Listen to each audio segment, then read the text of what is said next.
And for the next hour, we will be doing our makeup live stream from yesterday with our live stream lecture covering the topic of presidential terms and how they worked out in history, as well as our Q&A. So we will be doing half an hour of live stream lecture followed by a half an hour of Q&A where I will be answering all your questions and inquiries related to social studies and history, something that I really love to do and have enjoyed doing ever since May of last year. This channel just celebrated its birthday. We are well over a year old now, and we are getting into the thick of things.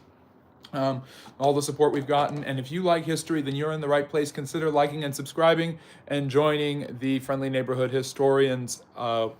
We are nearly 6,700 strong and all of that great stuff. So I hope you all have had a wonderful Monday. I know Mondays can be tough, getting back to work and all of that stuff, but I'm happy to be spending some of my Monday evening with you. So for the next hour, I will be discussing different topics, answering all of your questions, and of course, giving you my live stream lecture about presidential terms. We were supposed to go yesterday at 4 p.m. That didn't really work. A lot of good, but we're here now, and I really appreciate all the support we get here on the channel and all of the wonderful Friendly Neighborhood historians who have joined us. Well over, I think at 6,700. So anyways, yes, so Harsonet is here. Great to see you, Harsonet. Rodolfo, my wonderful moderator, is here. Thank you for joining us, Rodolfo. Please like and subscribe, all of that good stuff. Spread the word around about the Friendly Neighborhood History channel and what we do here, namely Friendly Neighborhood History. And check out my long form videos. I've got ones dropping Mondays and Fridays at 8 p.m. Eastern Standard Time. And one today is about the Safavid Persian Empire, the Gunpowder Empire, one of the most powerful empires you've maybe never heard of before. So check that out after you're done watching this live stream. And then on Friday at 8 p.m. Eastern Standard Time, I have a video dropping about how each president who died in office, the presidents who died in office, how they died in office and what happened to them. You'll learn their stories about their assassinations or their dying of natural causes, and how it shook the country and changed the country because they died in office. So look forward to that. Every Monday and Fridays we have long form videos dropping at 8 p.m. Eastern Standard Time. And then at that same time on Fridays is my live stream Q&A where you can come and ask me anything related to history and social studies. And then Saturdays, we're back at it again at 6 p.m. Eastern, and Sundays at 4 p.m. Eastern Standard Time. I was running chores and errands all day, so I never really got around to the live stream like I wanted to, but I'm here with you now to make up for it, and will be with you for the next hour or so.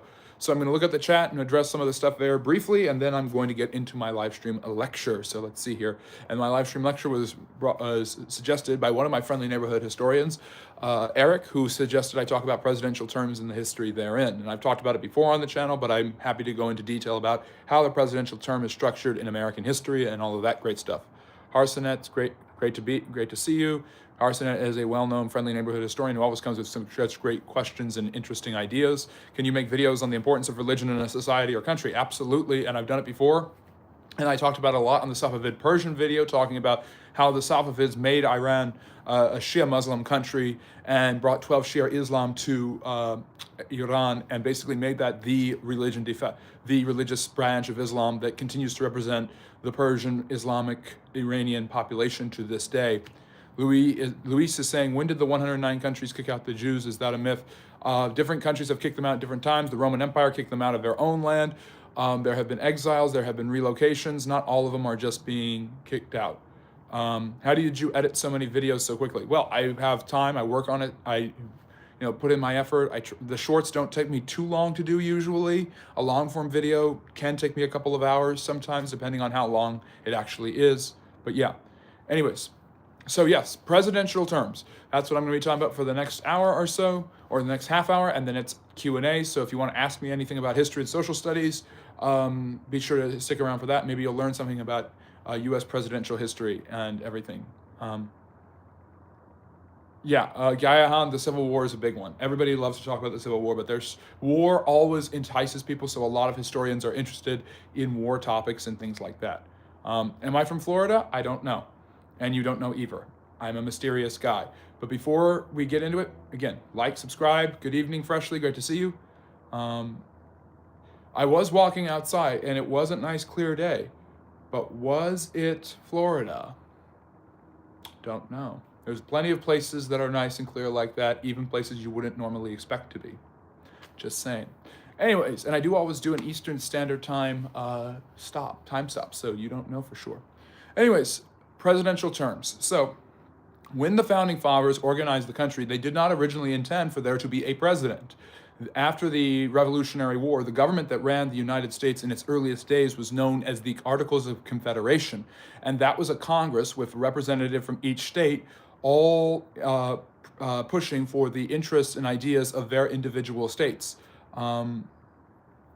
So, for instance, you'd have a representative from Pennsylvania pushing for Pennsylvania's interests, and they would get together and meet and vote for laws. But the Articles of Confederation Congress was really pretty weak. On one end, they couldn't actually levy taxes properly. They couldn't raise armies. They couldn't pay back Revolutionary War veterans their debts and their pensions from the war. So that led to a lot of turmoil, like Shays' Rebellion in 1787. So the inability of the Article of Confederation Congress to get anything done during the 1780s made America extraordinarily weak with a weak centralized government.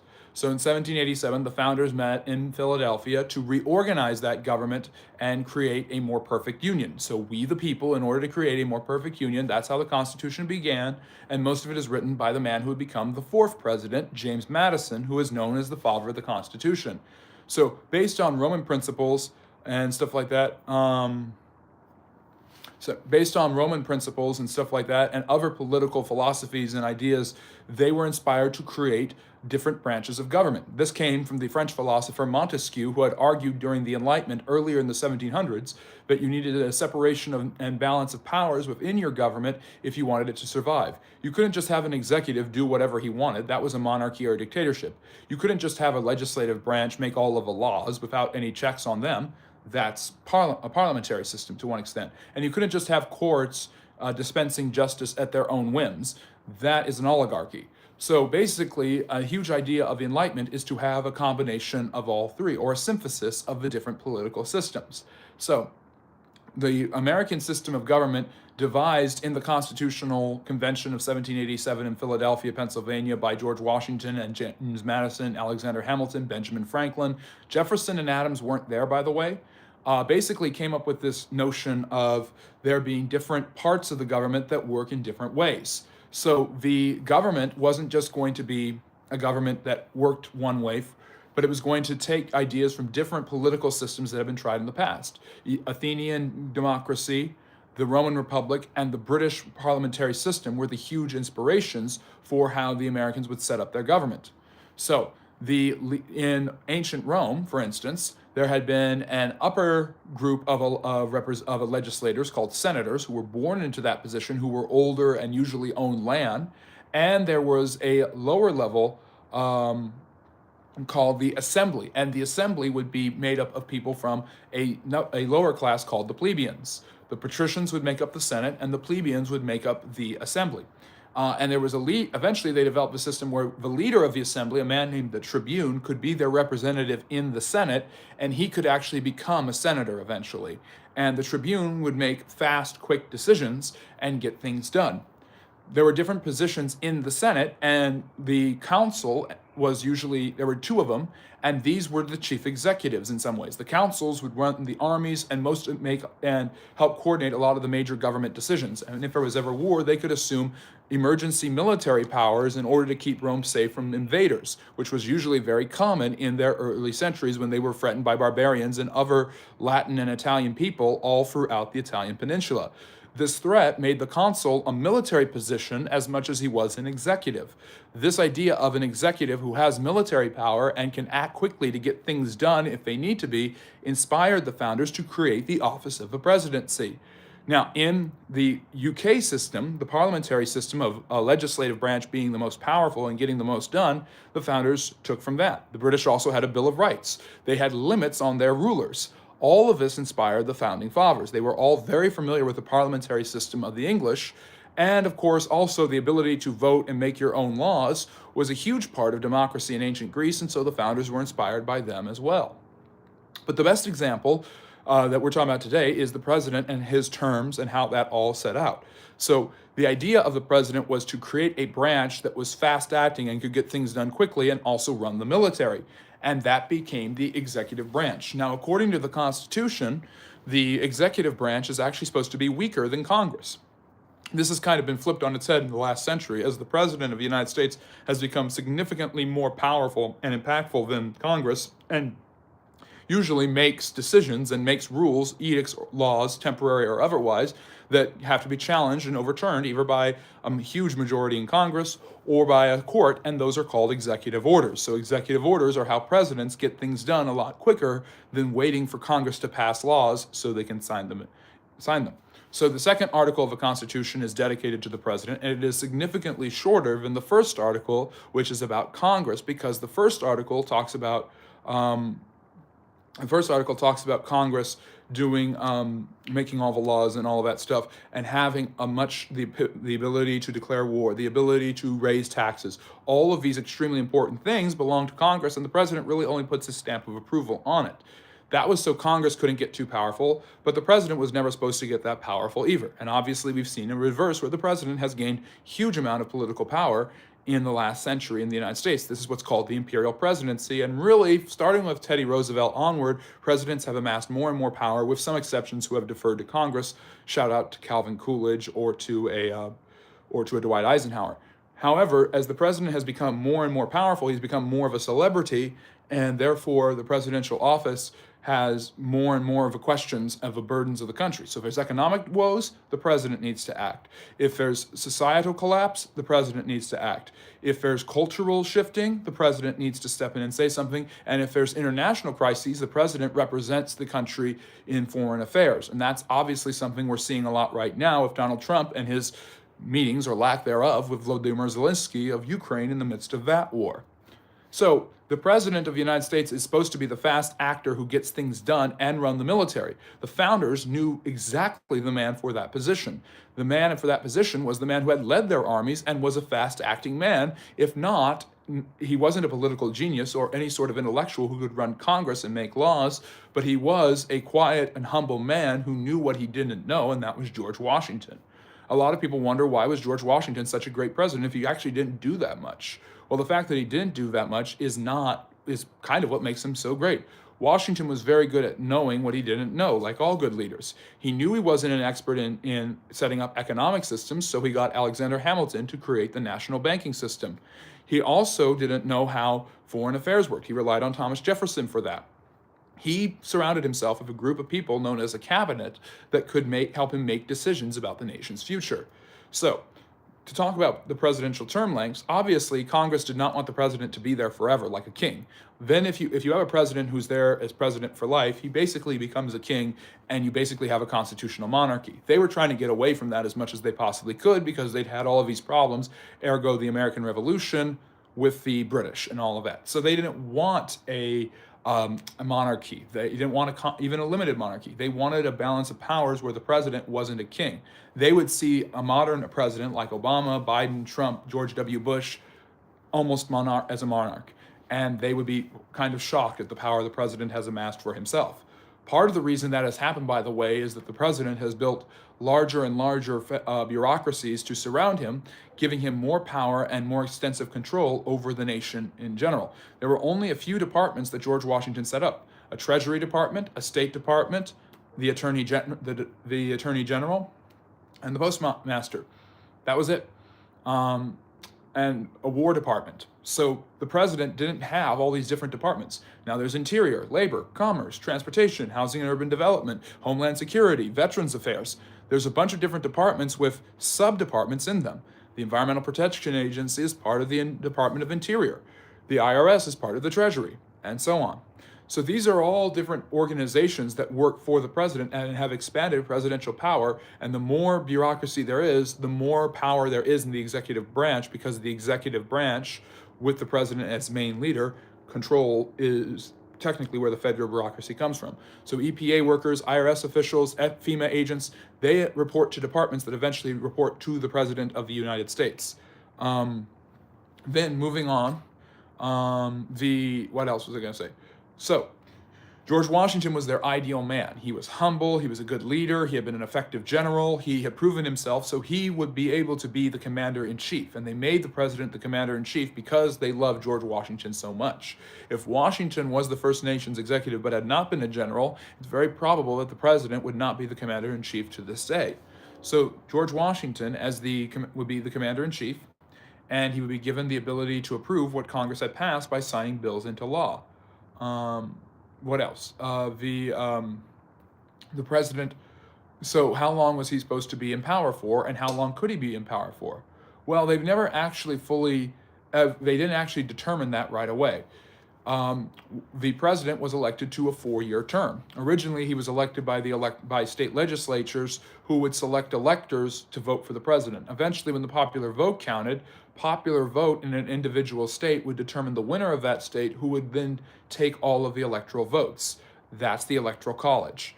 But that wasn't the case with Washington. State legislators voted for electors who voted for the president. So if a state legislator voted for Thomas Jefferson, he got the electoral votes from that. If they voted for Charles Pinckney, his rival in 1804, Pinckney got the electoral votes. That's kind of how it worked at first. But the presidential term was distinguished to be 4 years. Now, why was it distinguished to be 4 years? Congress has 2 and 6. House members are considered the more direct representatives of personal interests, and they represent smaller areas and smaller groups of people. So having them change more often seemed like an ideal thing for the founding fathers. So you would have 2-year terms for people 25 years old or older. Senators were considered to be the more mature branch, just based on the Roman patrician class, and they would be there for 6 years, and they would have had to be citizens for much longer, and they would represent all of the states. And at first, senators were elected by the state legislatures, just like the electors were from the Electoral College. It's only in 1913, with the 17th Amendment, that the United States finally started direct election of senators, making it more democratic, where people now vote for both of their senators in their states directly, instead of having their state legislatures do it. So someone being elected to the Senate early in American history was someone who was elected by the state legislatures in his or her state. Or I really should say his, because women weren't elected to the Senate until the 1920s. And by that time, you could vote for senators directly. So George Washington is the obvious choice for the first president of the United States, and he gets a 4-year term. This puts him in the middle of the House and the Senate. The president also needs to be at least 35 years of age and has to be an American citizen for 14 years or longer and born in this country. So the U.S. president has a bunch of restrictions and qualifications because he's an extremely powerful job, because he controls the military and now the federal bureaucracy that the founders never envisioned nor really wanted. So there's a lot's really changed. What else was I going to say? So the president gets 4 years in a term. The Constitution doesn't say anything else at this point, when the Constitution is first written in 1787, about how long a president can be involved. The debates of the Constitutional Convention were far more centered on congressional representation. How did they count the slaves? Big states versus small states. All of these different debates led to all sorts of different compromises, but there were really no major debates about the presidency. And when it came to selecting the first president, again, there were no major debates about who that would be, and that was George Washington. So George Washington is elected unanimously both times. He's the only president to get every single elector to vote for him as the first choice for president in American history. It's never happened since then. Then after that, so Washington serves 4 years, 1789 to 1793. Then he decides to run again in 1792. He's unanimously elected again. Washington sets up the office of the presidency. Like I mentioned before, he establishes a cabinet, he leads the army in crushing the Whiskey Rebellion in 1794, and he basically lets people who are more skilled or talented at a particular thing do what he doesn't think he can do, which is why Washington is considered one of the best presidents ever. He's definitely in the top 3. Many people think Lincoln, him, and FDR for some strange reason, because FDR doesn't deserve to be in the top 3, maybe not even in the top 10, are the best president. Nevertheless, historians consider those 3 men to be 3 of the best men to ever run the executive branch.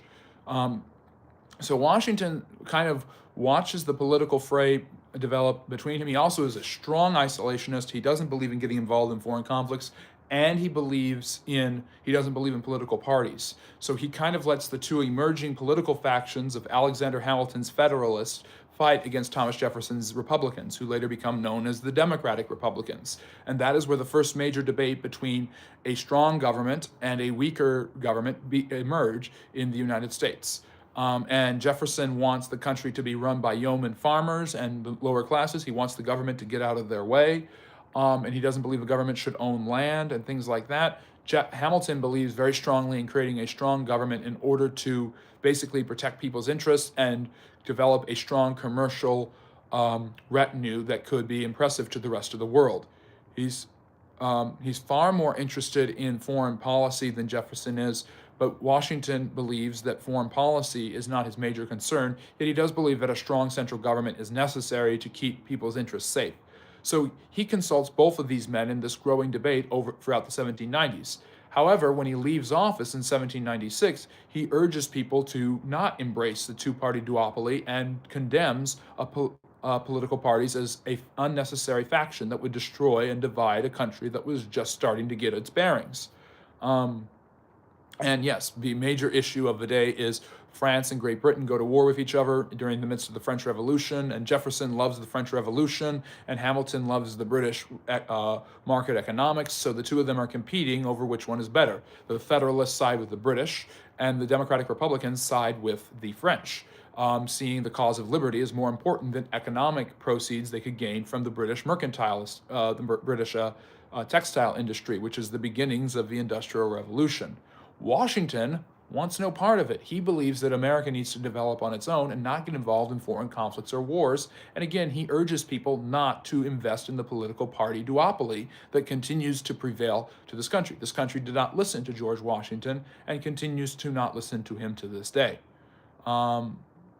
So here's what happens next. Then in 1796, Washington does something interesting. He's popular, he's well liked, he could easily get a third term, but he decides to step aside. The Constitution doesn't say a president has to step aside. The Constitution doesn't say the president only can serve 2 terms or 8 years, 4 plus 4. It only says the president has these restrictions about age and citizenship and serves 4-year terms. So the president steps aside. He decides that 2 terms is the best. And this establishes a precedent, a way for how the presidential office is supposed to be run that will continue to last until the 1930s. Basically, 2 terms is the limit. Now, Washington, so this becomes a tradition in American history. Just like he had established a cabinet, just like he had established a group of advisors to guide him, and just like he had established the ability to lead the military when he crushed the Whiskey Rebellion in 1794 in Pennsylvania, Washington establishes the office of the president through tradition, not just constitutional compliance. So the next president to serve 2 terms is Thomas Jefferson himself, who serves 8 years. James Madison, 8 years. James Monroe, 8 years. Presidents continually who are elected to 2 terms leave after 8 years in office. In 1880, Ulysses S. Grant, who served 2 terms already, considers coming back to run for a 3rd term. Andrew Jackson before had flirted with this in the 1840s, but really wasn't serious. Grant is serious. He wants a 3rd non-consecutive term, and he is the first president to really search for a 3rd term in American history. Now, who knows what would have happened if Lincoln had lived, but Lincoln was elected to 2 terms, but Lincoln probably would have only served 8 years. Grant wants to serve a 3rd term. The Republicans are interested in it. This is the Republican Party of nowadays, by the way. We have the Republicans and Democrats by the 1880s, and Grant basically doesn't get enough support and has to drop out. The next president to serve, and then in the early 1900s, you have Teddy Roosevelt. He becomes president because the president before him, a very underrated chief executive named William McKinley, is shot and killed. Roosevelt serves out the 4 years of his term, then is elected to his own first term of 4 years, and then in 1908, he served 8 years like Washington, Jefferson, and Madison, and all these guys, but he has the choice of running for a 3rd term. Cleveland did not run for a 3rd term. Cleveland ran 3 times, but he didn't run for a 3rd term after the 2nd term. He considers running in 1896, but the Democrats don't want him. But Teddy Roosevelt has 8 years, and he's only served 1 term. He's only been elected to 1 term. So he could technically go for a second term, and serve 12 years, which is usually the equivalent of 3 terms. And he really thinks about it, but then he decides to do what Washington did and step aside. But he's so beloved and popular that this doesn't stop him from coming back in 1912. He's so upset at his own handpicked successor, William Howard Taft, which was supposed to be another term of his, that he turns on Taft because he thinks Taft turned on him. And in 1912, he splits the Republican vote by running as a progressive bull moose candidate and loses to the Democrat Woodrow Wilson. Wilson, who was the president during World War I, or as I like to call it, World War II, because there's been 3 world wars, believes in a vision of creating a really strong executive branch. Roosevelt has already kind of done this. Wilson probably would have gone for a 3rd term in 1920 had he not had a horrible stroke that debilitated him in 1919, which he never recovered from, and then died a few years after his presidency ended. Then you've got a guy called Calvin Coolidge in the mid-1920s, and he's given the choice to run for a 2nd term because he succeeded a president who died, and then went for a couple of years and won his own term. So he's considering running for a 3rd term, which would have kept him in office for 10 years. He also steps aside because his son died and he was grieving the loss of his son. Then the Great Depression happens under the next president, Herbert Hoover, who is defeated by Franklin Roosevelt, who will break the long-standing tradition of a maximum of 8 years and or 2 terms. And Franklin Roosevelt, the cousin of Teddy Roosevelt, is elected in 1932 when the Great Depression is really bad. He does what he can to fix the economy by putting in New Deal programs, and then easily wins a 2nd term in 1936, being extremely popular and still having a lot to do. He continues to work on revitalizing the American economy, but then the issue starts to go away from the economy and become more about international issues with the rise of Nazi Germany, imperialist China, and fascist Italy.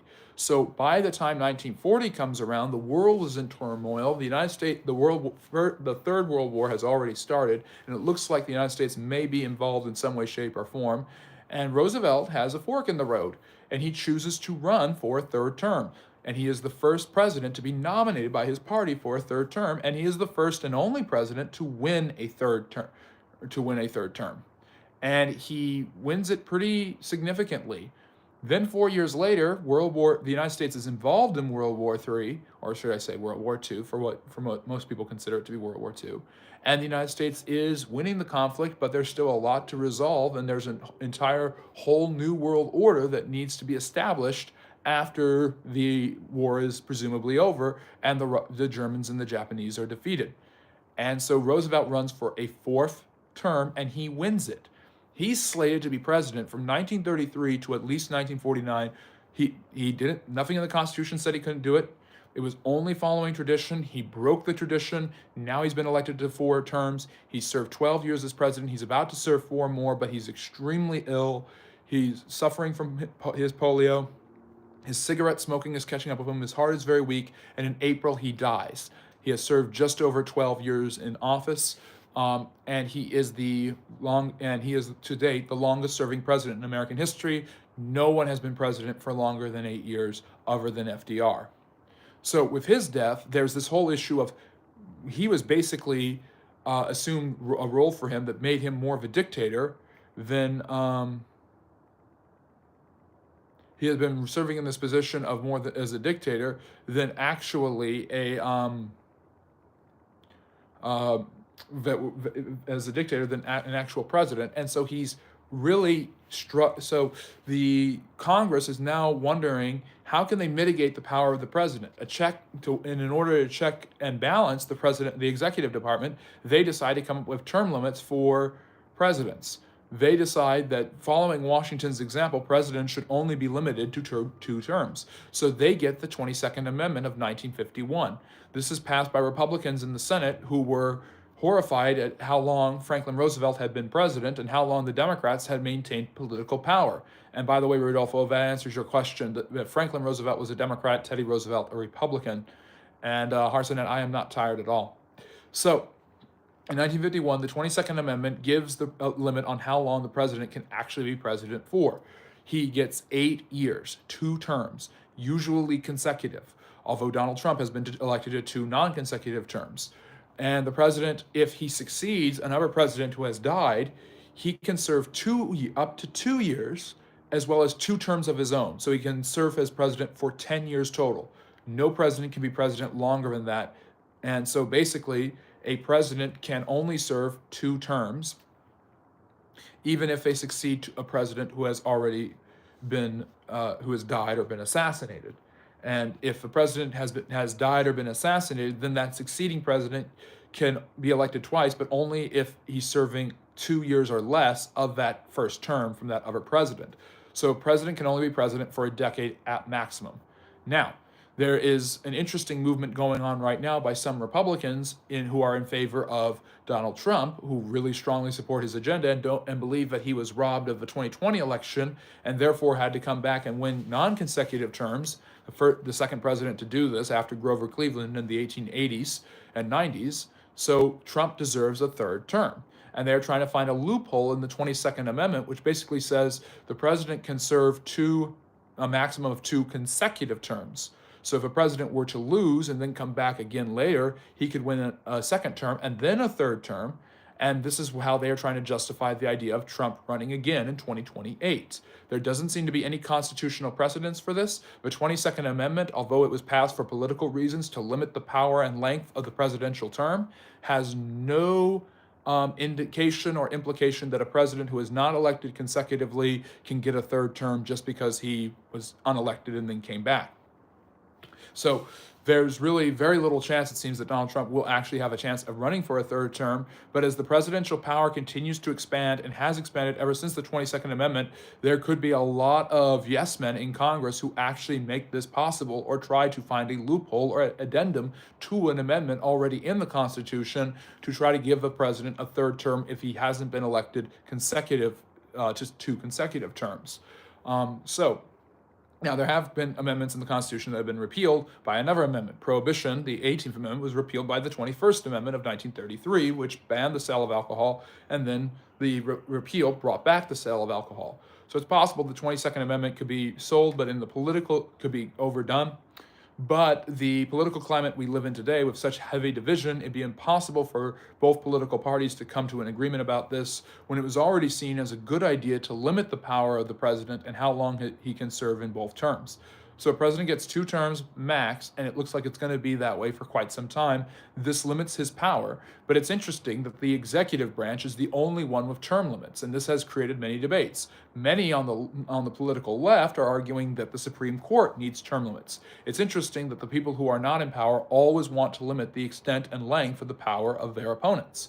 The Republicans in the Senate in the 1940s and 50s schemed and organized this together to put term limits, fearing another Democrat being as president for as long as FDR was. And FDR, if he had lived, would have been president for at least 16 years. Who knows if he would have run again in 1948? Probably would have been too old. But with the Supreme Court having a rightward shift, and with many of the justices seemingly being there for decades in the foreseeable future, liberals and others seem to want to put term limits on Supreme Court justices.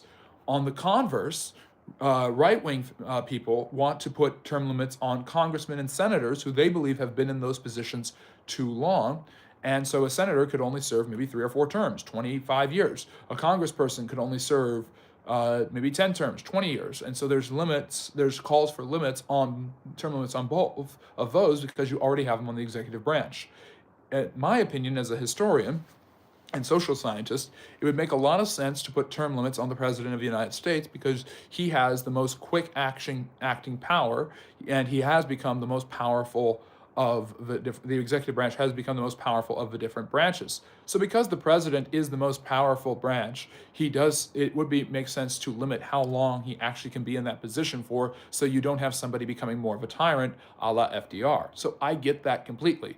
Limiting the Supreme Court terms also makes some sense because Supreme Court justices could be there for decades at a time. However, that would create a political nature to the court when the court is supposed to be apolitical, so it would violate the original intention of the Supreme Court. On the other hand, the congressional term limits make a lot of sense for people in the House and the Senate, and I believe the Founding Fathers would have liked the idea for House members because House members serve every 2 years. But senators, they would consider to be the more established branch, and they can be there for as long as they want, because 5 senatorial terms is 30 years as opposed to 5 congressional terms, which is 10 years.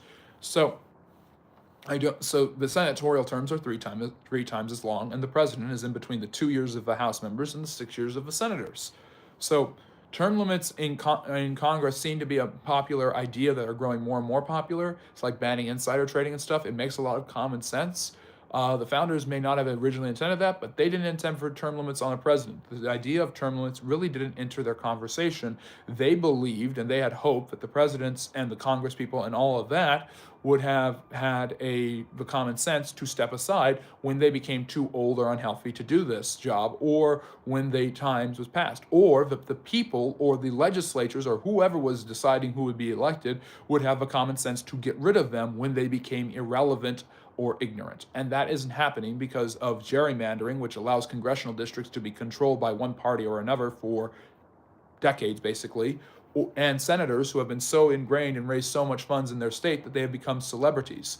At the same time, the US president has become more and more of a celebrity than an actual political actor. And so because of this, the president has a certain cult of personality that follows him around. And this has existed probably since the 1980s with Ronald Reagan.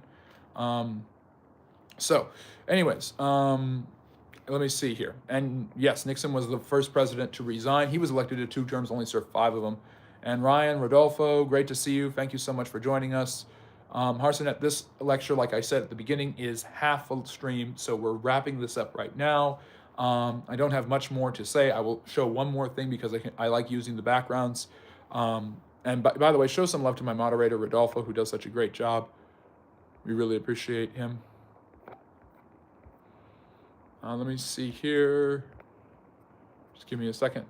So these are the presidents, and they're different from Washington on down. Now you can't see the bottom half because I'm kind of blocking it, but we've had 45 men, 47 presidential terms. Cleveland and Trump served 2 different terms, so they have 2 different numbers for their presidency. But the truth of the matter is, the presidents. None of these presidents, except one, served more than 2 terms, and only a handful of them ran for more than 2 terms. Harry Truman, who was president when the 22nd Amendment became president, he's the guy there with the glasses, in the black and white, kind of like fifth, 6th row down, second to the left. He actually he was actually allowed to run for a 3rd term. He could have been president for 12 years, but he decided not to make. He decided not to go again and let Dwight Eisenhower become president. And I'm moving so that you can see him up there. So anyways, there's just a quick visual. All of these men, save one, ran for only 1 or 2 terms. And several of them tried for 3 terms but never got anywhere, like Ulysses S. Grant, or there's a couple others who tried to run for a 3rd term and never got anywhere. Well, I will be doing a video about presidents who have ran for multiple terms or non-consecutive terms, so you can learn a little bit more about that. But there's just some interesting history, and those are the presidents of the United States. And if you want to hear more details about it, watch my video where I talk about one good and bad thing for each U.S. president. So yeah. Anyways, look to your left if you are from Florida. There you go. So yeah, that is a basic overview of the presidential term. Thank you, Eric, very much for the topic. If anyone has a suggestion of a topic for our next live stream lecture, which will be back at its normal time on Sundays, 4 p.m. Eastern Standard Time, please recommend it, because I will have an hour of talking about a particular historical topic then, or a half an hour, and I'll do 2 topics. So, Texas Repo, Truman wasn't popular. Yeah, Truman really had a lot of problems near the end of his presidency, but in retrospect was actually a pretty competent administrator. A Family Guy joke made me snort laughter. Yeah. So it wasn't. And yes, Nixon was the first and only president to resign. War of 1812, Second American Revolution, happy to do it. We'll do that one. So next Sunday, 4 p.m. Eastern Standard Time, at the suggestion of my wonderful friendly neighborhood historian Harsonet, who has made sure to like and subscribe, I will be bringing you the history of the War of 1812, which has a lot to do with what I talked about earlier in the live stream lecture. So for the next 25 minutes or so, I will be answering all of your questions about history, social studies, and all of that great stuff. So please Please drop any topics, comments, or questions you have about social studies, and I will be happy to answer them in a friendly neighborhood manner as I normally do. And yeah, Rodolfo, I like the chart a lot. So you know what? Maybe I'll just keep it up. These are always fun. It's nice. I used to have them on a placemat. They're fun. So yeah, and I like this new background feature because you can do a lecture and actually have something in the background to reference when you are lecturing. So it's really, really cool. YouTube's getting more and more adept at this whole thing. So. And remember, we do our live stream Q&As, parts 1 and 2, Fridays and Saturdays, 8 and 6 respectively. So, and yes, Ryan, it is very fancy, along with, of course, my usual Hugh Hefner style smoking jacket, where I took my usual garb, at least for these months, these winter months, which should tell you I'm not Australian. But yeah, hopefully you learned a little bit about American history and the U.S. presidents. If you want to know more, check out my series, my shorts on the U.S. presidents, and also my video that I posted for President's Day, where I said one good and bad thing about each and every single U.S. president. And I will include the embargo acts, Thomas Jefferson's attempt to use trade, much like Donald Trump is now, to basically force the hand of his political enemies, only to spite his own face, cutting off his nose to spite his own face. And yes, follow Ryan. He's an extremely smart man from the wonderful and beautiful nation of Canada. Why are most Americans with Irish last names Protestant? Well, most Americans throughout the history of this country have been WASPs, white Anglo-Saxon Protestants. And Catholicism has been something that has risen greatly in the last century and a half as Catholics have come from Germany, Ireland, Italy, and Spain, and areas like that. And immigrants from those lands have tended to be more Catholic. But if you look at even the vast majority of French immigrants who settled in North and South Carolina, many of them were Huguenots, French Calvinists and Protestants and stuff like that. But yes, most of the people from England, Scotland, and Ireland who came to the United States were fully Protestant. And of course, there are a large number of Protestants in Ireland, particularly in the north, which is still controlled by the UK to some extent to this very day. So yeah, and yes, you are welcome, Ryan. And the Berlin Decree. I don't know what the Berlin Decree is. Do you have any established view of any type of the future of America 50 years down the line? I think America 50 years down the line, it'll be interesting. I think the declining birth rate spell and economic inflation and the large amount of U.S. debt, $36 trillion, an incomprehensible sum, spell some sort of economic and social decline for the Americans. Any empire, any society in the world that has that much debt, that relies on inflation so much, has a large welfare state, and has declining birth rates, usually really struggles. The Yuan dynasty in China is a good example of this, and of course the Roman Empire is perhaps the OG example of this, and the Safavid Persians, who I did a video on today that dropped at 8 p.m. Eastern time, so when you're done watching this, go check that out. They had similar problems as well. Yeah, Banda, I don't remember doing that. I don't think she was. I don't remember doing that. That wasn't something I would do. If you don't know what the Berlin Decree is, you better Google it before even speaking. Yes, thank you, Harsonet, for telling a historian what he should and shouldn't do when it comes to history. I haven't heard of that, but I might be aware of something similar to it. But thank you for the recommendation. I will check it out. Harsonet is a tough love guy here. So, anyways, basically, in my opinion, the United States may very well be in a strong, prestigious position in 50 years, but I don't think that it's going, if the current trends are going the way they are, that it will be in such a strong position as it is now. And who knows, if Trump does accomplish military cutbacks, what America's role in the world will look like. America could become a lot more insular in the next few decades. And if it cuts down on its military, it will have to become more insular, because it can't if it cuts down on its defense, it's going to be more insular. It can't oversee as much influence over other areas without having an extremely strong military. The vast majority of NATO spending, for instance, is the American. If America were to cut ties with NATO, NATO would become almost superfluous and extremely ineffectual. Like, if you look at between the interwar period, between the Great War and the last World War with the Germans and the Japanese, which I consider to be World War III, the United States, much to the chagrin of President Woodrow Wilson, who I just moved my head so you can see him there, did not join the League of Nations. Because the U.S. did not join the League of Nations, the League of Nations did not have the military, manufacturing, and economic stability that the U.S. would bring to it. And that made it more ineffectual in brokering lasting peace, because Britain and France were committed to appeasement and maintaining their empires. Rodolfo, China or India is next. Well, those are both emerging powers with developing economies. Interestingly enough, their birth rates are starting to plateau. India has surpassed China, having more people, and by the year 2100, projections are that Nigeria, of all countries, will have the largest population in the world, as they're a country that's starting economic development. Did you at least hear about the British Orders in Council of 1806?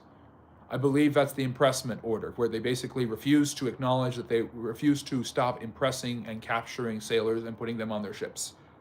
Harsan, do you see a renewed rise of Christianity in the West? I see what I talk about a lot on the channel. I see if you're talking about growth of Christianity as a religion, you're actually going to have to look in places like Africa and Asia and the Middle East even to see snippets of that. In America and the West, what I see is what I've talked about before on this channel. Whenever you have societal change that includes a shifting to a more liberal, secularized society, you're going to have pockets of very firm resistance that become very, very boisterous. So that is going to see a rise in a kind of traditionalism that's going to try to lash out. So the traditionalism of the domiciled housewife, the cult of domesticity that was common in the 19th century is making a comeback amongst right-wing Christians as they see their cultural and political influence shift and basically deteriorate compared to where it was in the 1980s and 90s with the moral majority. So I see a lot of different groups of people kind of striking back at the general trend of secularization, but that doesn't stop the secularization, and the secularization is far more prevalent than the traditionalism. The traditionalism is just a response from the right to almost like a tortoise with a shell going into its shell to protect itself from the corrosion, what they can perceive to be the corrosion of a culture.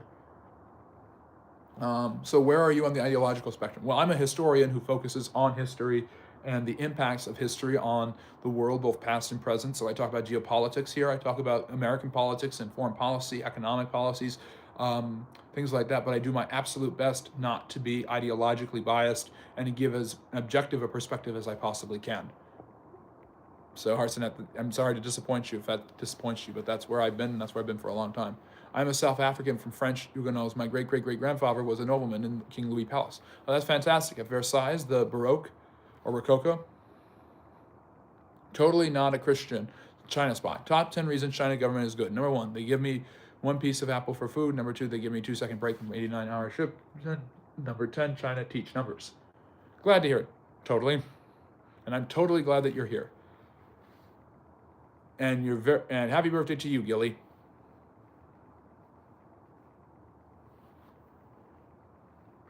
So like how is it down there in the extremely hot state? It's only extremely hot if I'm there, I'll tell you that.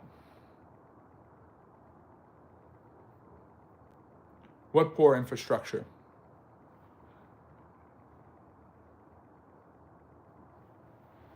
So, anyways, does anyone have, so we are in our Q&A portion. If you missed the first half, we were talking about the presidents and their terms, and that's why I have this nice background here with all the presidents watching you, staring into your soul, hopefully, telling you what to do and what not to do.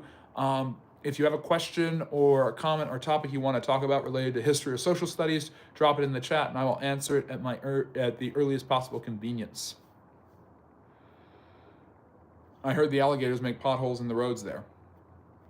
I don't know if they do or not. I don't pay enough attention to anything. I'm also a terrible driver, so there you go. So if you have a question or comment or topic about history, I'd be happy to answer it. This guy teaches me more in a live stream than school taught me in 8 years. Kudos. Well, that's very, very kind. Semtex to tell me that. I'm very, very appreciative. I don't teach math, English, and science, although I know a little bit about those subjects. And I've often thought about branching out and doing videos or making a second channel to cover those things. Maybe just do a quick tutorial on math or English or literature. I love and appreciate those subjects a lot, and I have a teaching background, so I obviously know what it's like to deal with those subjects. But social studies is where it's at. It's my real passion, so so if you're passionate about something, you can do an amazing amount of it. Who was referred to as the Black General in the Philippines? You mean Blackjack? You're talking the Black General I'm thinking of is, you might be thinking of is John Blackjack Pershing. I might be Pershing. Pershing was the commander of the American forces at the end of the Spanish-American War, during the Philippines, and during World War I. How many of the Bolsheviks were ethnic Jews? Not a huge amount of them. This is an argument the Nazis made to condemn both Jews and communists, that the Jews were communists and that they were also capitalists. The Nazis were all over the place in their contradictions in order to justify their vicious and awful anti-Semitism. Trotsky was a Jew, and Lenin was probably part Jewish. Lev Kamenev, and I think Bukharin. There were a significant number of Jews who were intellectual and well educated, and part of that education obviously had been their introduction to communism and Bolshevism and Marxism. And Marx, of course, himself was a Jew, and Engels was not. Engels was not a Jew. But yeah, there's your answer there about that. Harsonet, so do you agree Christianity is today and in the past vital to America? I'd say that you can't have the story of the American experience without Christianity, without explaining its influence on America, because America was founded with many Christian principles in mind by people who were very well aware of at least ostensibly following a Judeo-Christian ethic as the best way to live. And that's how Washington thought about it, though he wasn't a practicing Christian. When did Dutch lose power and prestige, and how long were they in charge of New York? The Dutch settled New York in like 1609 and gave it up to the British in 1621. And they called it New Amsterdam, and they hired an Englishman, Henry Hudson, to explore and settle that area for them. So interestingly enough, the English actually got there before they eventually did, but they lost a war, the Second Dutch Anglo War in 1665, which was a naval war in which the premier naval power of the time, the Dutch, battled the English. The Dutch were the only European country in the 1600s allowed to go to Japan because the Tokugawa shogunate, which had all of this wealth, power, and influence, banned all the other Christian societies because they hated the Jesuits trying to convert their islands. But the Dutch were still allowed to go there. And so they were in charge of New York for a while. It's really after they lose those wars and with the development of French, British, and Spanish colonies in the New World that the Dutch start to sink. And throughout the 1600s and early 1700s, the British are going to slowly but surely pick off Dutch areas, India, New Amsterdam, which becomes New York, all of these places, and the Dutch are going to lose more and more of their time. I think it's 1665, not 1691. Harsh Lather, what are you explaining? I am answering questions about history and social studies, so if you have a good question about that or a topic, please drop it. If you don't, maybe listen, learn something. It's good to have you here. Butterbasket, why can't I find any pics of the Iranian soldiers wearing the Nazi eagle? There might have been some, I'm not sure. There was definitely some support in the Middle East. The Grand Mufti of the Palestinians met with Hitler and did what he could to round up Jews in that area who had gone to the Levant. So, 1664, that's it. Putin Bay, I don't know about Admiral Perry. You're thinking about Commodore Matthew Perry? And yes, they did get kicked out of a bunch of countries. We know that. We talked about that. Do you know, according to the Bible prophecy, Russia is going to declare war on Israel in the future? That's what some people say. Bible prophecies all over the place, and different churches think different things. Yeah. Did you go to the Daytona 500? No, because I don't like wrestling. I don't like that. I respect it, but I don't like whatever. What is that? NASCAR. There you go. Go Mets. Well, yeah. Well, sorry for you. I don't know what you're saying, CCC. Junior, happy to see you. Glad you're here. So if you have a question or comment about history or social studies, you're in the right place. If you enjoyed learning about history, consider liking and subscribing. Why do you think the Germans hated the Jews? Well, I think anti-Semitism was a huge and prevalent problem in Europe long before the Nazi regime came along, and I think that the Nazis wanted to find someone to blame rather than Germans themselves, and the Germans were tired of being blamed for World War II, or as you call it, World War I. So the scapegoat of the Jews made sense, and that's and to whip up the crowds into a slow but steady acceptance of discrimination and then persecution and then annihilation was a real case in psychological manipulation by the Nazis.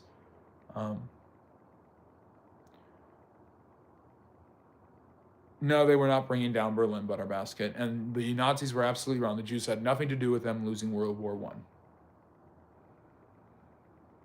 I. I'm not going to say which team I follow because then you'll think that I'm a fan of them.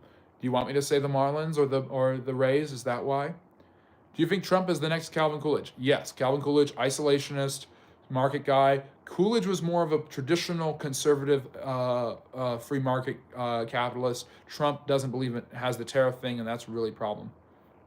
That's a real problem. Bro is talking from the communist textbook. I love it when people call me communist because I talk a lot on this channel about how horrible communism is, and a lot of historians are not brave enough to do that. So yes, I know that. I do know that the first transgender surgeries were taking place in Weimar, Germany. Yes, Butter, I'm aware of that. Person above doesn't know what communism is. Yes, thank you. It's not just Jews who are cross-dressing, Butterbasket. Judeo-communism. So you're thinking about the Bolsheviks and Trotsky being a communist and a Jew. Yes. Do you know who also was a communist? Mao. Mao was Chinese. So is it Chinese communism? Is communism only Chinese? Do you see how ridiculous this idea is? Why is communism bad? Well, I've talked about, I understand that I'm going to distinguish between the theory, historically speaking, and the results of the political systems. The results of the political systems have often been compulsion of people to join the worker state even when they don't want to, or else see them as the enemy. By dividing human beings into the groups of the haves versus the have-nots, this has justified extreme amounts of destruction, or as they called it, liquidation of classes of people who they believed were the enemy. This happened with the kulaks in Ukraine, where 7 million people died in the 1930s. This happened in the Great Leap Forward, where Mao created systematic famines and collectivized farms, and the yields were so low that many Chinese people starved to death. This happened in the killing fields of the Khmer Rouge in Cambodia, where the destruction of the upper Cambodian classes led to 1.5 million people dying, almost a third of the country's population. So brutality, suffering, and oppression has followed at least the title of communist governments around in many places. One possible exception is Yugoslavia, where Josip Tito was able to unite the different Czech and Eastern European Slavic peoples under one banner without having them destroy each other, which earned him a much more beneficent role as a dictator, where people were willing to follow him without question. So, not all the famous socialists were Jews. Not all famous socialists were Jews. Fidel Castro was a socialist, not a Jew. There you go. The 1917 revolution was funded by Jacob Schiff. I don't know about that. I would have to look more into that. If you are referring to the Bolshevik Revolution, I refer you to Richard Pipes, who said it wasn't a revolution, it was a coup that almost did not happen because Lenin was a coward hiding in Finland and didn't want anything to do with it. And nobody knows for sure if Lenin was actually Jewish. That is something that I have read on several different occasions. Mao was founded by Saul Adler, another Jew. Yes, there are bad Jews, and there are bad Gentiles. Because you know who was a Gentile? Hitler. I'm also a Gentile, but that doesn't make me Hitler. So, yeah, there is a difference, to be sure. Let's see here. Are you a liberal? Yes, Lenin was partially ethnic Jewish. Mao was actually praised by the New York Times and other publications as a freedom fighter. So was Fidel Castro. It was only after the fact that a lot of people in the West realized how bad they were. Just because some of the people who happened to support them were Jewish has nothing to do with anti-Semitism. And why is anti-Semitism everywhere? Wherever you go on the internet, you can just find people who have devised conspiracy theories about the Jews. It's fascinating to me, and it all goes back to that most ancient of all discriminations, or one of the most ancient of all discriminations, anti-Semitism. And I am not a liberal authoritarian socialist necessarily. Junioritis, if you were the head of the Soviet state and Chernobyl exploded, would you try and cover it up? No, I think at that point it was already falling apart. You have the aggressiveness of the Reagan administration combined with the failures in Afghanistan. Gorbachev's refusal to cover it up was an extremely decent and honest thing of him to do. Oh, by the way, his birthday was yesterday. I should have done a video on him, but oh well. Yeah, the New York Times was owned by the Schiff family, though. That's true. I'm not saying that there haven't been. I don't know why I have to keep saying this. Mao came to power in the late 40s. I'm talking about the 40s and the 50s. Yes. Do you think people should smoke away their problems? Only with pipes and cigars, like me. People smoking away problems doesn't. Anything you do to get away, just my philosophy. Anything someone does to get rid of their problems that doesn't involve actually looking at the problem and dealing with it like a human being should is not going to be a long-term solution. If it's alcohol, if it's food, if it's sex, if it's anything, those things don't satisfy you apart from their own needs and their own parts of you. So I don't smoke a pipe to forget my problems. I smoke a pipe to relax, and I don't do it that often. And I am not, and if you're wondering who I am, Harsonet, if you're wondering who I am, I'm just trying to be as non-judgmental as I possibly can be. Sorry about that. I had a little bit of a breakdown. So, um, if you're wondering who I am, I'm trying to be a non-judgmental historian who provides fascinating and interesting history for people who need it. I don't know, man. If you look at who funded those non-Jewish communists, it points to a certain people. Yes. Now do the fascists in Italy who dropped chemical weapons on the Ethiopians, do the loyalists in Spain, were they funded by Jews? I don't think they were funded by Jews. Are you still opposed to silk pajamas for your summer look? Not opposed to it. I just not going to do the thing where I only am wearing silk pajamas. How am I not doing a good job at being non-biased? I'm constantly being told that I'm a left winger, and I'm constantly being told that I'm a right winger. I've been called all of those things above. I'm trying to be as fair as I possibly can, while also taking out the wind of the sails of some ridiculous ideas, because I'm a free speech absolutist. People on this channel can say whatever they want about whatever topic they would like, but that doesn't mean they get to spout conspiracy theories about different races and groups of people. You are influenced by the left but lean right. Nice guess. It's like your Florida guess. It sounds interesting, but that's, how can you tell? That you don't have any idea to tell that. Pat Dorr, hi. Great to see you. Thank you for joining us at the Friendly Neighborhood History channel, where I am currently answering a bunch of trolls. And Harsonet. Are you monetized? No CCC, but I would love to be. And if you like what I'm doing, even if we disagree about some of the stuff talking about Jews,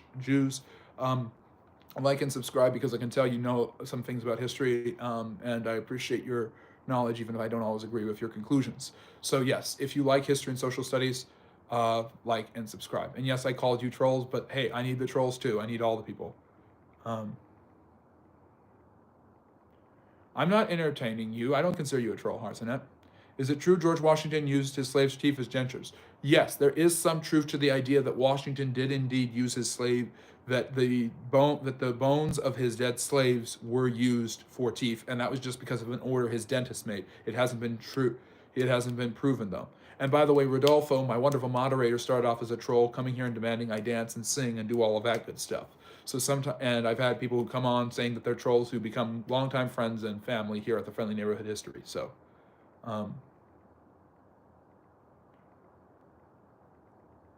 Mentis, what is that smiling?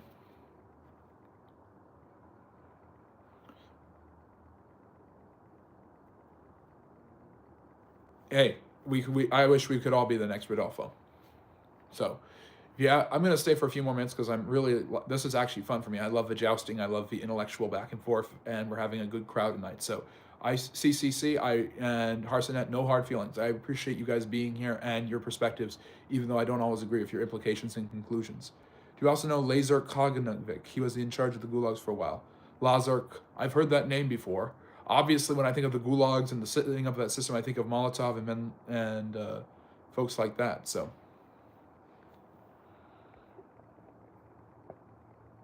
let me see here, and I hope Butterbasket is still here, because he was also going on about some stuff, and I hope he didn't think I was picking on him. Google it, please. My English is too bad to explain it. I'm German, guy from Cologne. Well, that's amazing. So we got somebody from Germany. Great to see you. Thank you for joining the Friendly Neighborhood History channel. Thank you, Butterbasket, for still being here, even if we don't always agree. I appreciate your participation and attendance. Interesting. There is no other way you can't be from Florida. Like, what other state has low houses and palm trees? There are plenty of states and plenty of areas and plenty of communities that have them. They have them in Arizona, New Mexico. Tract homes are common. The area where I was at had tract homes. Tract homes can be built anywhere. So, yep. Is it true that Tsar in Russia created gulags first, but they were named Korta? Yeah, the Russians in Siberia, the Russian Tsars had these prisons that they would send political prisoners to throughout the 19th century, and they weren't as bad as the gulags, but they were a precursor to the gulags. Just how the first concentration camps were built by the British in South Africa to use against their Dutch rivals known as the Boers, B-O-E-R-S, in the early 1900s. I love hearing from someone that actually knows what they are talking about. Thank you, Butter, and I hope you met me by saying that. So like and subscribe, all that good stuff if you met me. Is it true that George Washington used his slave teeth as dentures? So Junior, I think you might have missed my answer. Do you have Facebook? I have a Facebook for the channel, Friendly Neighborhood History, And I don't know if Rodolfo can put in the social medias. I don't know if he knows the social media, but if you go to my YouTube page, I have all my socials there, including the Patreon where I offer bonus content behind a paywall, and my Substack where I write articles about all of this stuff. So I go into a lot more detail, and I get more cultural and political in my observations there because I use the history that I know to make predictions about the future and comments about the present. So that Russian Tsar was too soft on the Reds. Are you talking about Nicholas II? No, he was too incompetent running the military, and that's why he lost his power. And I did an entire video series of shorts on the U.S. presidents, the English monarchs, and the Russian czars. So go check that out for a little bit more if you want to learn that. And yes, Junior, I think I answered you, but he might have. My great aunt was in a British concentration camp. Wow. Oh yes, Lowe's, you're from South Africa, or your family is. That's really. She must have had some really, really traumatic and horrifying stories. I'm so sorry. Yeah, if you go, Rodolfo, if you go to my YouTube page and you just go there, all the socials are there. So just copy and paste them into the chat, and I will pin them so everyone can see the social medias. Yes, I have all of these things, and I post content there all the time. Did you know that Christopher Columbus and his companions like Luis de Torres and Marco Bernal were all ethnic Portuguese Jews? Yes, and they just confirmed that Columbus was Jewish. Everyone's considered him to be Italian because he was from Genoa, and he's considered one of the great heroes in Italian history. If Alexander II, who freed the slaves on this day in 1861, I do on this day videos, by the way, if Alexander II had been able to create a liberal democracy or constitutional monarchy in Russia in the 1880s and 70s, then there wouldn't have been the Russian Revolution. Something that Marx did not understand was that all of the different groups of people he believed would become self-aware and have these communist revolutions basically were okay with collective bargaining, higher wages, clean working stations, and representation in parliaments, be they in Germany or France, Britain, or the United States. And Lowe's, I imagine, it was a horribly brutal experience, and I'm very, very sorry she had to go through that. I mean, the British did a lot of horrible things. They're some of the first countries to invent concentration camps and use chemical weapons. Yes, scientifically confirmed. They just did it right before Columbus Day because everybody gets an interest in this stuff right before Columbus Day. After the War of 1812 lecture, maybe do the philosophy of the U.S. Revolution. I could do both. I could do 30 minutes on one, 30 minutes on the other next Sunday at 4 p.m. I'm happy to do that. Yeah, Harset, great suggestion. That's why I need you. This is why I need people like you and CCC and Lowe's and everybody to share their historical perspectives and give me ideas and keep the channel going, ask great questions and help us out. And yes, I'm sorry for calling you trolls, but I had a lot of people come onto the channel and troll me about stuff, but we need the trolls. We need everybody. Do you know much about the history of Jamaica? I told you I worked there for 90 days. The conditions weren't good where I was working. Yeah, Jamaica is an interesting place, originally conquered by the Spanish, but the British seized it in the middle of the 1560s and was the only island in the Caribbean for a long time the British had before they got Bermuda and I believe the Bahamas. The Dutch had the Bahamas, and then they took it from them because they did that everywhere to the Dutch. But Jamaica has the large population of Jamaicans are slaves from Africa who have settled and created their own society there. I don't know much more about it. It has become the home of reggae and Rastafari, the worship of Haile Selassie as the second coming of Jesus Christ. There are no Russians. There are people who live there not a pseudo-ESO guy, but in this context, it makes sense to me because it's so easy to make a thing of everyone if you in conflict. Interesting. Yeah, that might be true.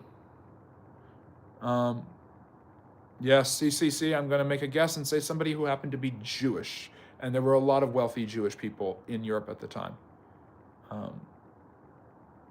No, don't worry about it, Smiling. If you could translate from German to English on a Google Translate and use it, I'm just happy that you're here. Where did you go to his school for history?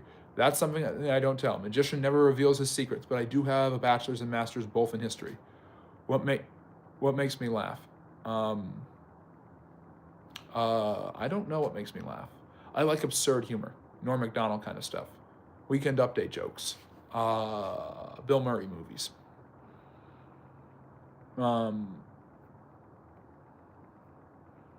And let me see, Butterbasket. I just stumbled upon the American Samoa Island. Pretty neat. Can you give a little more info? I think the United States got American Samoa around the same time they got Hawaii in the early 1900s. I don't know a huge amount other than that. Interestingly enough, the U.S. bought the Virgin Islands from the Danish in 1910 of all people. So Who do you think will win the Champions League? Don't know. I don't know enough about that.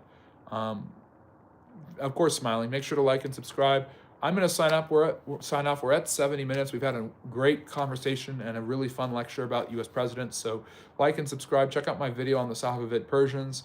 Look me up on Facebook at Friendly Neighborhood History. Friendly History is the handle for my Substack, where you can read my articles. If you don't like the look of my face or the sound of my voice, maybe you'll enjoy the style of my writing. So check that out. We will be back only in 4 days, Friday at 8 p.m. Eastern Standard Time for an hour of Q&A. Ask me anything about history and everything. Thank you for subbing and showing up. Very funny, Texas. Very good one. And Global's here. Well, what question do you have for the chat? I have a question. Why haven't you subscribed yet? If you haven't, please do. There. It's a rhetorical question. Did you ever saw the correlation between the Bani Burif and the assassination of B'nai Burif and the assassination of Lincoln? CCC, I think you know the answer is no. But hey, I'm always willing to learn and grow in my knowledge and understanding. So since Harsonet has me all figured out and I'm a right-wing guy with liberal ideas from Florida, kind of a semi-moderate guy, then yeah, maybe I'm not open-minded about that stuff. I don't know. Anyways, thank you so much for enjoying the channel. Take care, and I'll see you all on Friday. Long-form content Mondays and Friday nights. Go watch my video about the Safavid Persians. You'll really enjoy it. An empire you've never heard about, the gunpowder empires. And CCC, we will talk again. I'm going to do some research on what you've talked about. I always do my research, even if I've never heard of a topic. I go in. And CCC, I have people who come in and ask me questions about the Lavon affair and the USS Liberty. So I know a lot of what you're talking about, or at least some of the similarities. So yeah. I get perspectives from all different types of people from all different walks of life, and I enjoy it always in all ways. So take care. Have a wonderful work week, because we're proletariats and we're forced to do that. And I will see you guys Friday at 8 p.m. Eastern Standard Time. And remember, love history. Bye-bye now.